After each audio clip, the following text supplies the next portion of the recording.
न संतांचे त्यांच्या कृपादाने कथेचा विस्तारू बाबाजी सद्गुरु दास तुका ओम नमो ज्ञानेश्वरा करुणा करा दयाळा तुमचा अनुग्रह लादलो पावन झालो चराचरी मस्तक हे पायावरी या वारकरी संतांच्या आता हृदय हे आपुले चौफाळुनिया भले वरी बैसवू पावले श्रीगुरूंचे जयांचे किलिया स्मरण होय सकल विद्यांचे अधिकरण ते चिवंदू श्रीचरण श्री गुरूंचे ते नमस्कारोनी आता काय माझी वाणी मानेल संतांसी रंजवू चित्तासी अपुलिया वैराग्याचे महामेरू श्रुतीशास्त्र जया अदरू ऐसे श्रीमंत श्री सद्गुरु जोग महाराज की जय. विठाला विठाला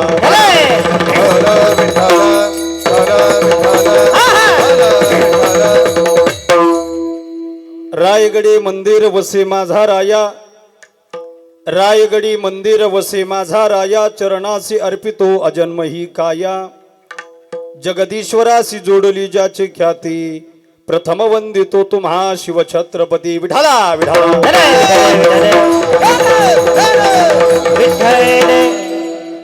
धर्माचे पालन करणे पाखंड खंडन हिची आम्हा करणे काम बीज वाढवावे नाम. भाविक जन हो, अनंत कोट ब्रह्मांड नायक पंढरीश श्री पांडुरंग परमात्म्याच्या कृपेने संत सम्राट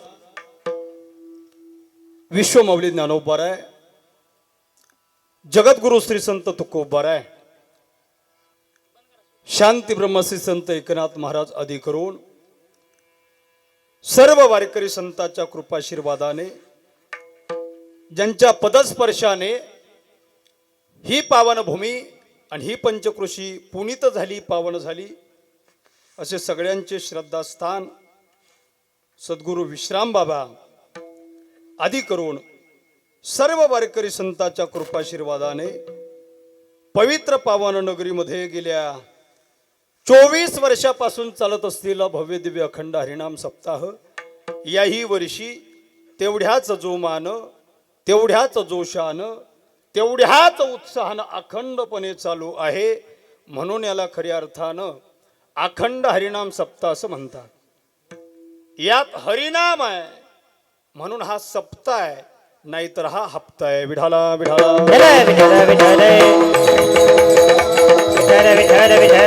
सुंदर अशा वातावरणामध्ये समापन्न होत असणाऱ्या अखंड हरिनाम सप्ताहातील 5व्या दिवसाची कीर्तन रूपी सेवा आज माझ्या वाट्याला आली.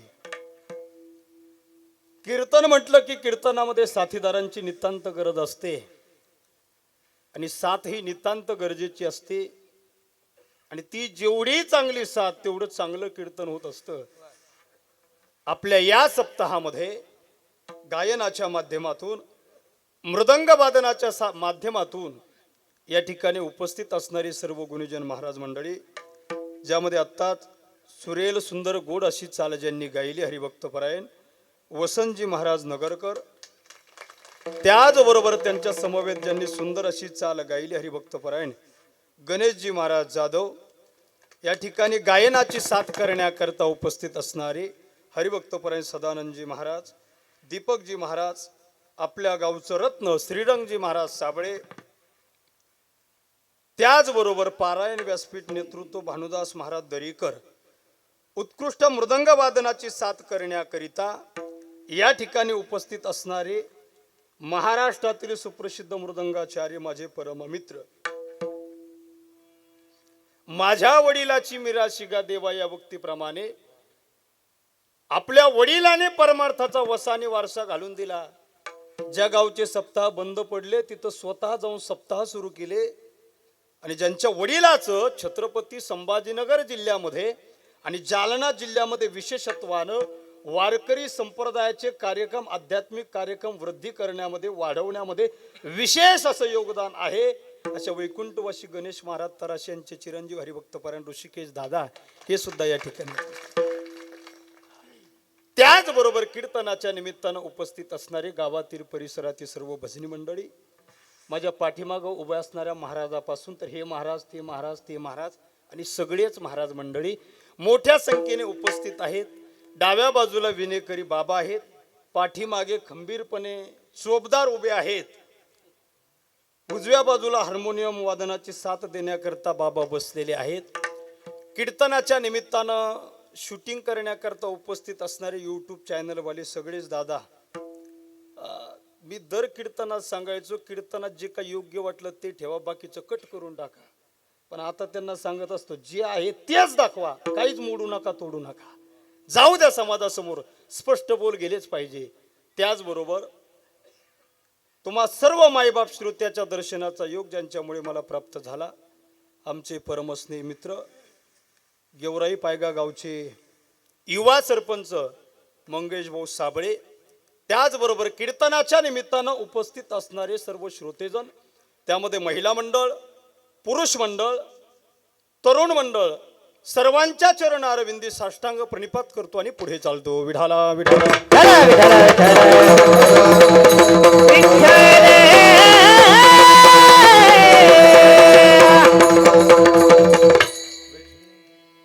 या गुणीजनांसाठी सगळ्यांनी एकदा जोरदार टाळी वाजवा.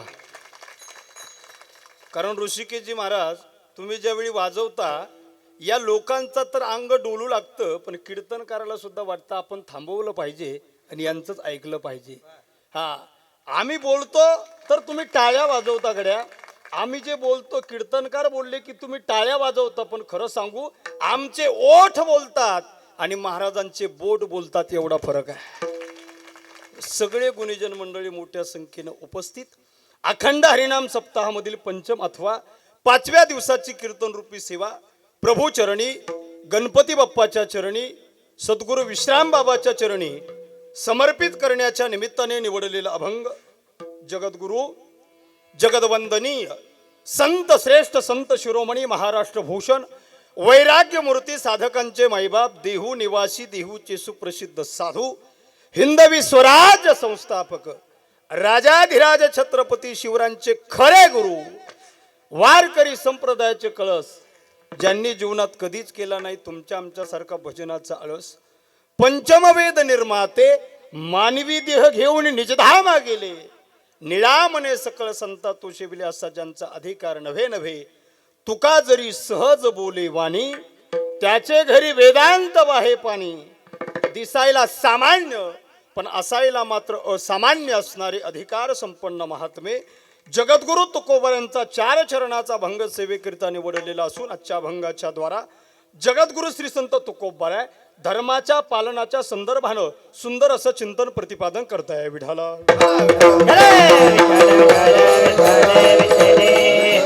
अभंग जगद्गुरु तुकोबारायचा. तुकोबाराच्या अभंगामध्ये सांगतात की बाबांनो, आम्ही जन्माला आल्याच्या नंतर किंवा अवतरित झाल्याच्या नंतर धर्माचं पालन करून पाखंडी वृत्तीचं खंडन करतो. हेच काम करण्याकरता आम्ही या ठिकाणी जन्माला आलेलो आहोत. हे काम केल्यानं आमच्या नामरूपी, धर्मरूपी, संप्रदायरूपी बीजाचं नाव वाढणार आहे. धर्माच्या पालनाचं आणि पाखंडी वृत्तीचं खंडन करण्याचं काम आम्ही करत असताना तीक्ष्णाशा शब्दरूपी बाण, त्याचं शस्त्र आम्ही हातात घेऊन हे धर्माच्या पालनाचं काम करू. आणि या पवित्र कार्यामध्ये कसल्याही प्रकारची भीडभार न राखता, कसल्याही प्रकारचा भेदभाव न करता, उच्च वर्णीय असो अथवा नीच वर्णीय, लहान असो अथवा मोठा, सगळ्यांना एकत्रित करून, एक संघ करून धर्माच्या पालनाचं पवित्र काम पुढे घेऊन जाऊ, असं जगद्गुरु तुकोबारा आजच्या प्रस्तुत अभंगामध्ये सांगतात. थोडक्यात आजच्या ठळक बातम्या संपल्या. इथून पुढे हवामानाचा.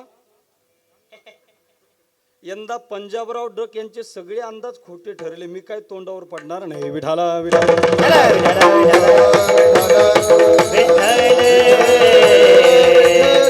अभंगाचा सरळ भावार्थ तुम्हा सर्व माईबाप श्रोत्याला कळाला असं गृहीत धरून पुढे बोलायला काय हरकत?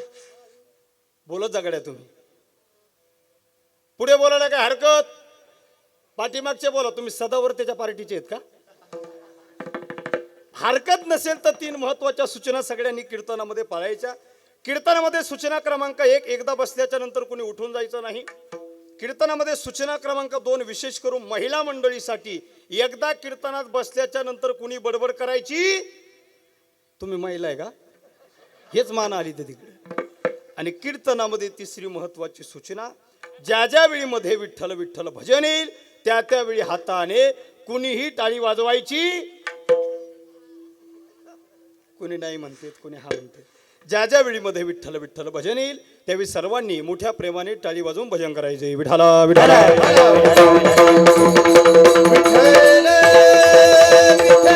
जगद्गुरु तुकोबराच्या भंगामध्ये सांगतात की बाबांनो, आम्ही जन्माला आल्याच्या नंतर धर्माचं पालन करतो आणि धर्माचं पालन करण्याकरिता आम्हाला पाखंडी वृत्तीचं खंडन करावं लागतं. नव्हे तेच काम करण्याकरिता आम्ही या भूतलावर जन्माला येतो किंवा अवतरित होतो. महाराज, ज्या धर्माचं पालन करण्याकरता साधू अथवा संत अथवा भगवंत या भूतलावर जन्माला येतो, तो धर्म तरी नेमका काय, कशाला म्हणायचं धर्म, काय आहे धर्माची व्याख्या, धर्म या शब्दाची संज्ञा तरी काय, एखाद्यानं जर विचारलं, एखाद्या सर्वसामान्य माणसाला जर तुम्ही विचारू गेला तर धर्म कशाला म्हणतात, तर त्या माणसाच्या डोळ्यासमोर काही शब्द उभे राहतात. हिंदू, मुस्लिम.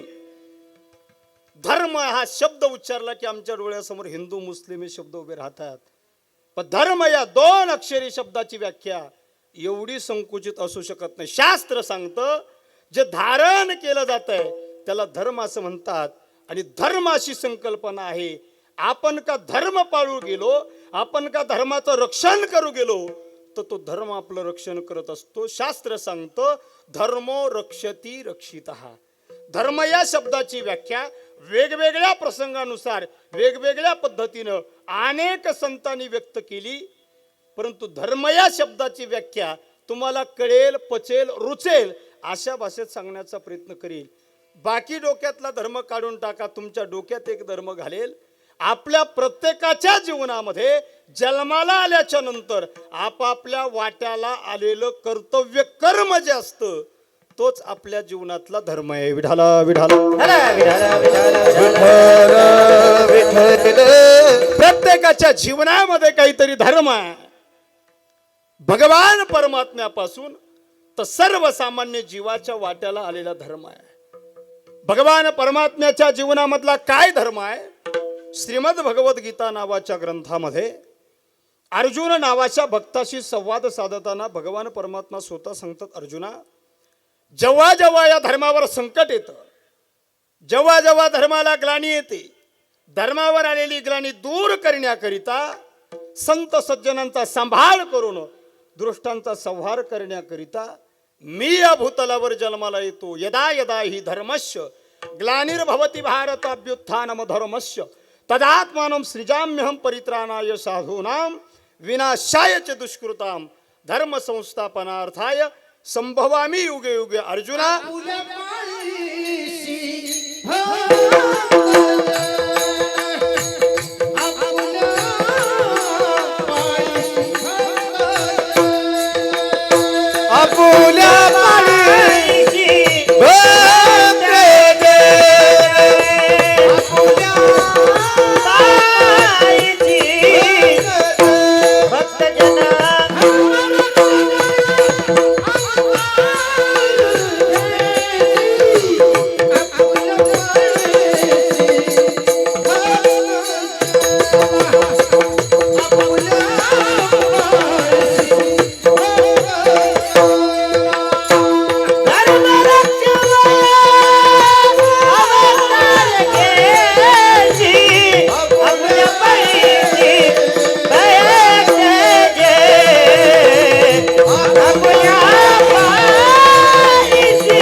महाराज म्हणतात धर्म रक्षावय अवतार घेसी आपुल्या पाळीशी भक्तजना.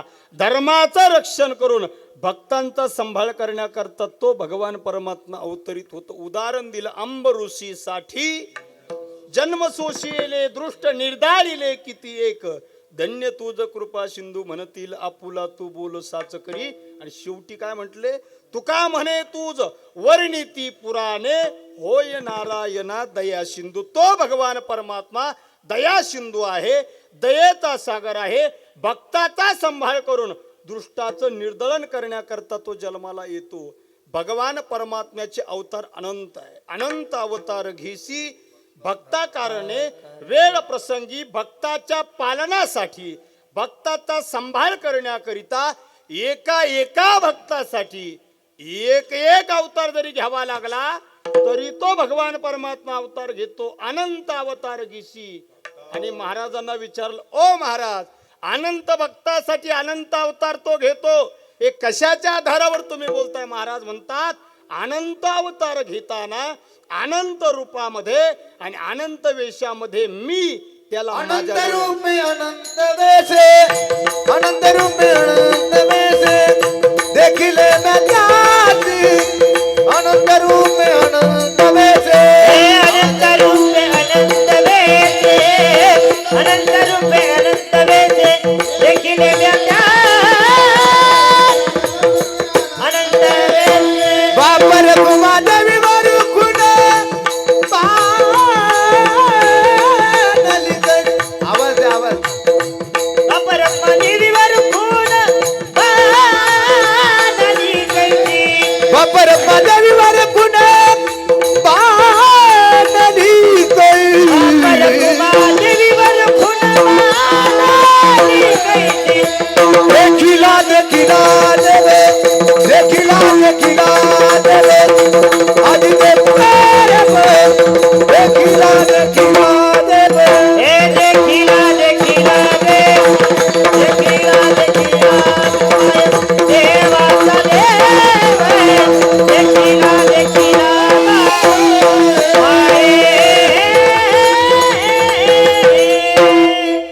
महाराज म्हणतात, अनंत रूपे अनंत वेशे देखिले म्या त्यासी बाप रखुमा देवीवरू खून बाणली कैसी. मी त्याला माझ्या डोळ्यानं पाहिलंय आणि तुकोबाराय साक्षी देतात.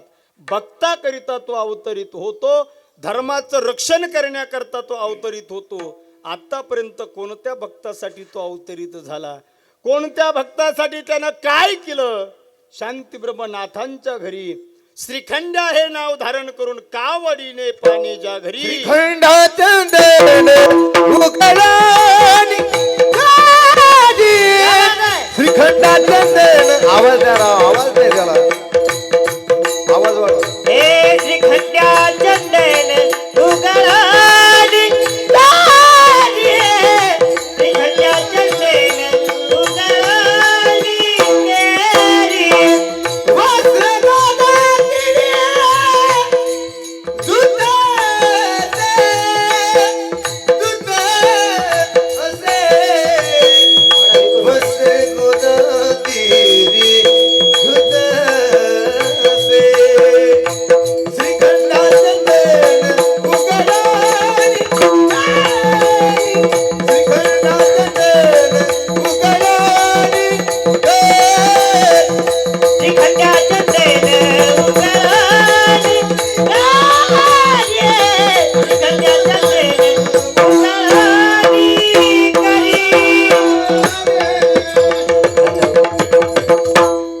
शांती ब्रह्मनाथ महाराजांच्या घरी भगवान परमात्म्यानं श्रीखंड्या हे नाव धारण करून नाथांच्या घरी कावडीनं पाणी वाहिलं.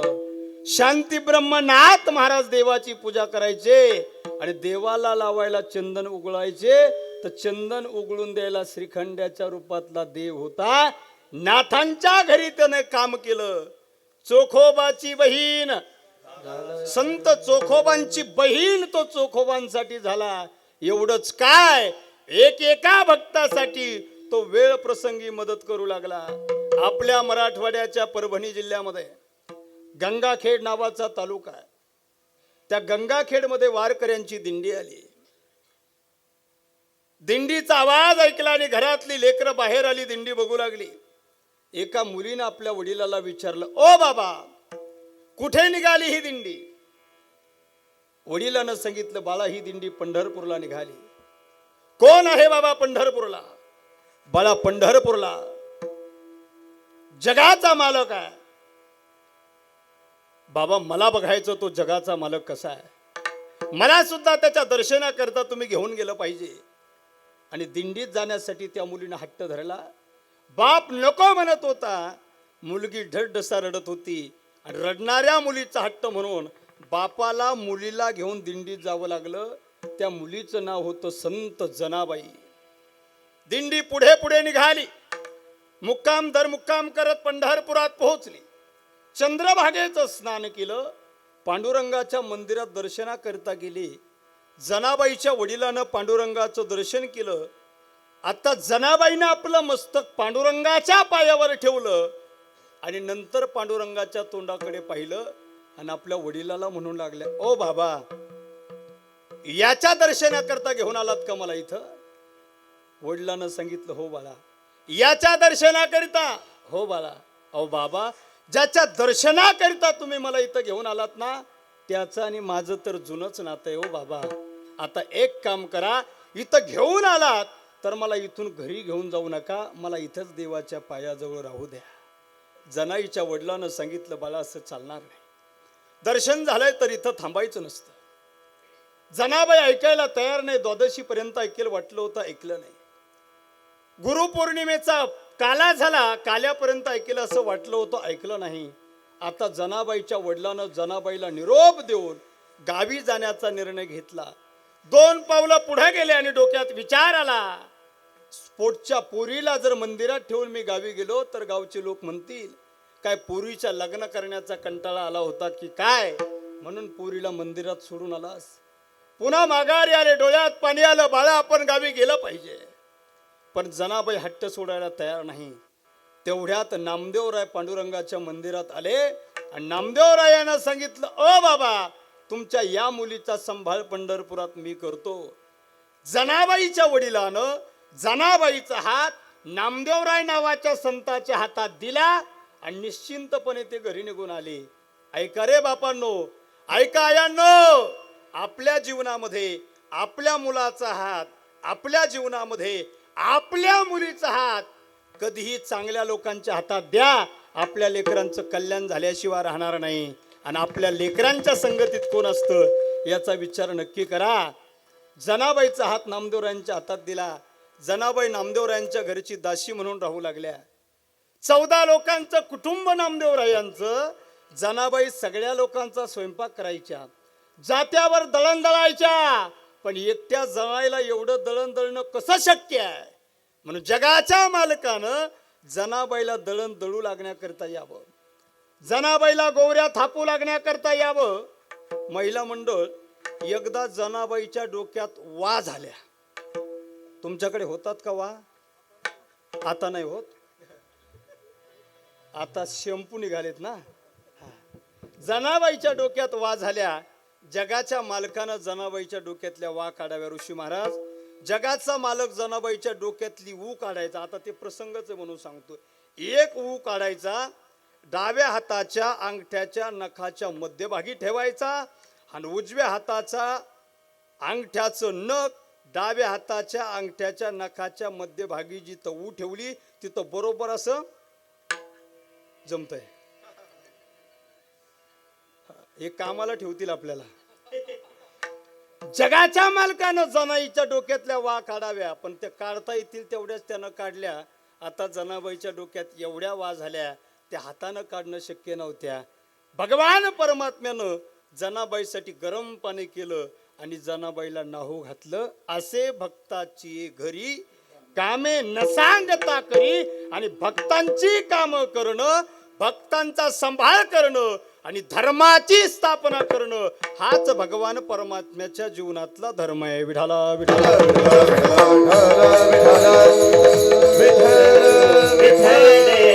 जसा देवाच्या जीवनामध्ये धर्म आहे तसा साधूच्या जीवनामध्ये सुद्धा धर्म आहे. काय आहे साधूच्या जीवनातला धर्म? बुडत हे जन न देखावे डोळा, येतो कळवळा म्हणून, किंवा येतो हिताचा कळवळा.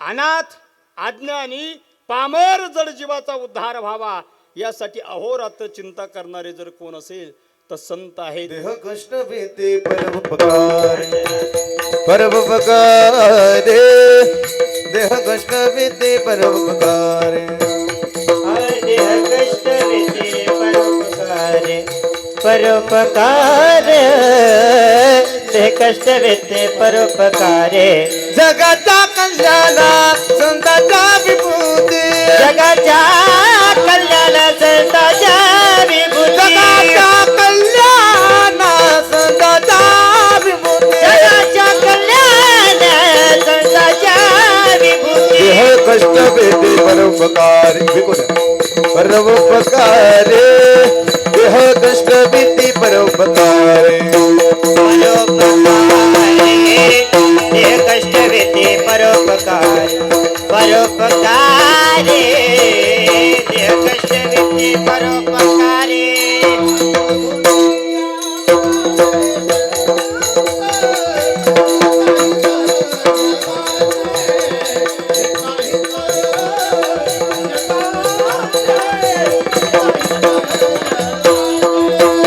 शोधण्याले संत हिताहित जगाले हितागीत जगा हितागीत जगाचे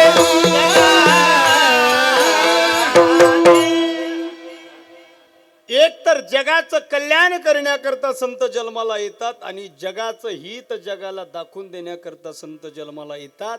येथे उपकारासाठी आले घरजा वैकुंठी आम्ही वैकुंठवासी आलो याची कारणासी बोलिले जे ऋषी साच भावे वर्ताय. काय सांगू आता संताचे उपकार मज निरंतर जागवी तुका म्हणे काय होऊ तराई जीव ठेवू पायी संताचे तुम्ही संत माय बाप कृपावंत कायमी पतित कीर्तिवानू अवतार तुम्हा धराया उद्धाराया जन जड जीवा का लेकुराचे हित वाहे माऊलीचे चित्त ऐशी कळवळ्याची जाती करीला भाविन प्रीती या जगावर निर्लोभी प्रेम करणारे आणि जगाचा उद्धार व्हावा यासाठी जे अवतार धारण करतात त्यांना संत म्हणतात. पण दुर्दैव या समाजाचं जेव्हा जेव्हा या भूतलावर संत जन्माला येतात संत या जगाला कळत नाही.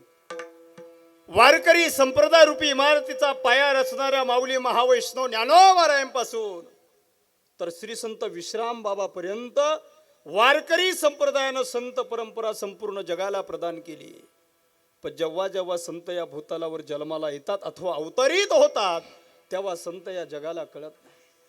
जगद्गुरु तुकोबाराय देहूनगरी जन्माला आले, देहूच्या लोकांना कळाले नाही. देहूतल्या लोकांनी जगद्गुरु तुकोबारायांना त्रास दिला. तुकोबारायांना वाटले या लोकांकडे आपल्या उधाऱ्या आहेत म्हणून आपल्याला त्रास देत असेल. लोकांच्या सगळ्या उधाऱ्या तुकोबारांनी माफ केल्या, लोकांनी त्रास देणं थांबवलं नाही. तुकोबारांना वाटलं या लोकांना आपण कर्ज वाटलेलं आहे म्हणून त्रास देत असेल. कर्ज लिहिलेल्या खतावणीच्या वह्या इंद्रायणीच्या डोहात बुडवून जगातली सर्वात मोठी आणि पहिली कर्जमाफी जगद्गुरु तुकोबारायाने केली.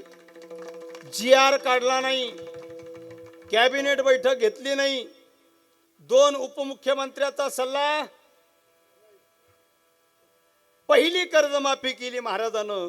ज्यांचं कर्ज माफ केलं ते लोक त्रास देणं थांबवतील असं वाटलं होतं. लोकांनी त्रास देणं थांबवलं नाही. जगद्गुरु तुकोबाराय परमार्थ करत होते. जगद्गुरु तुकोबाराय गाथा लिहित होते. जगद्गुरु तुकोबारायांची गाथा म्हणजे पंचम वेद आहे.